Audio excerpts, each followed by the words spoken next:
পুরুষ মানুষ সফল হতে চাইলে তিনটি বদ অভ্যাস ছেড়ে দিতে হবে, আর না হয় সফলতার মুখ কখনোই দেখতে পাবে না। প্রিয় ভাই ও বন্ধুরা, আমরা যেখানে যেই পরিবেশে আছি না কেন, যেই স্ট্যাটাসে আছি, আমরা সবাই চাই আমরা ডেভেলপ করব, আমরা সফল হব। সফলতার গল্প সবাই শোনে এবং সফলতার স্বপ্ন সবাই দেখে, আমরা সবাই চাই। বাট যদি আপনার ভিতরে এই তিনটি বদ অভ্যাস থাকে, মনে রাখবেন আপনি কখনোই সফলতার মুখ দেখতে পাবেন না। ফার্স্ট, 1 নম্বরে, কোনো পুরুষের মধ্যে যদি জোয়া ঢুকে যায়, কোনো পুরুষ যদি জোয়ার সাথে জড়িত হয়ে যায়, কশ্চিন কালেও আর্থিক, মানসিক, কোন দিক দিয়ে শারীরিক সফলতা কখনোই দেখতে পাবে না। জুয়া আল্লাহ তাআলা হারাম করে দিয়েছে।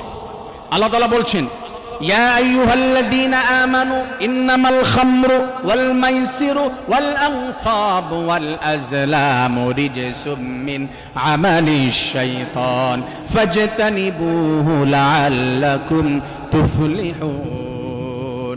মদ, জুয়া, এগুলো আল্লাহ তাআলা বলছেন লটারি, মূর্তি পূজা, এগুলা শয়তানের কাজ, এগুলা ছেড়ে দাও লাআল্লাকুম তুফলিহুন। যদি তুমি সফল হতে চাও, হয়তো তুমি সফল হয়ে যাবে। সুবহানাল্লাহ। আমার প্রিয় ভাই বন্ধুরা, জুয়া ছেড়ে দিতে হবে। প্রিয় যুবক বন্ধুরা, সফল হতে চাইলে জুয়া খেলছেন অনলাইনের মাধ্যমে আর সফল হতে চান, how is it possible? How is it possible যে আপনি সফল হতে চান, আপনি জুয়া খেলছেন? কোনো অবস্থাতেই সম্ভব না। তেল আর পানি যেমন করে কখনো মিশে না, এবং সফলতা, জুয়া কখনো এক জায়গায় হতে পারে না।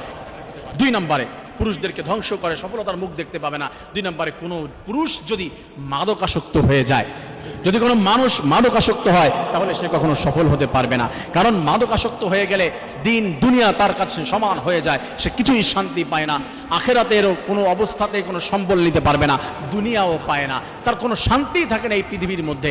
আমার প্রিয় ভাই বন্ধুরা, মাদক ছেড়ে দিতে হবে। যে কোনো মাধ্যমে মাদক নেওয়া যাবে না, ইনজেকশনের মাধ্যমে, নাকের মাধ্যমে, মুখের মাধ্যমে, যে কোনো ভাবে মাদক ছেড়ে দিতে হবে। 3 নাম্বার, সব থেকে ভেরি ভেরি ইম্পর্টেন্ট, নারীর নেশা।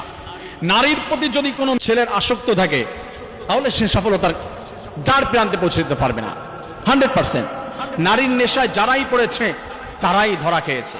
অনেক ইতিহাস রয়েছে, আমি সেই বড় বড় ব্যক্তিবর্গদের নাম বলতে চাই না, যারা নারীর পিছনে পড়ে ধ্বংস হয়েছে। আকাশচুম্বী সম্মান, সফলতার একবারে সর্বোচ্চ পর্যায়ে পৌঁছে যাচ্ছে, ওইখান থেকে ধুম করে পড়ে গিয়েছে।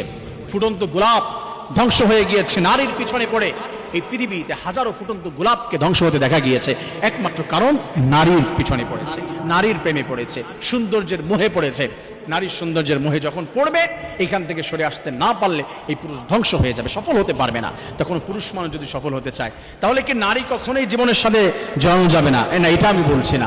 অবশ্যই বয়স হলে বিবাহ করবে, অবশ্যই করবে। আল্লাহ তাআলা বলে দিয়েছে তার হাবিবের মাধ্যমে। আল্লাহ বলছে কোরআনের ভিতরে, 1টা নয়, 2টা নয়, 3টা নয়, 4টা বিয়ে করবে যদি তার অ্যাবিলিটি থাকে। কিন্তু নারীর পিছনে পড়ে জীবন যৌবন যখন বয়স হয় নাই, শেষ করা যাবে না। প্রিয় বন্ধুরা, বয়স হলে অবশ্যই করতে হবে, মা বাবা না দিলে একা একা করতে হবে, কোনো বাধা নাই।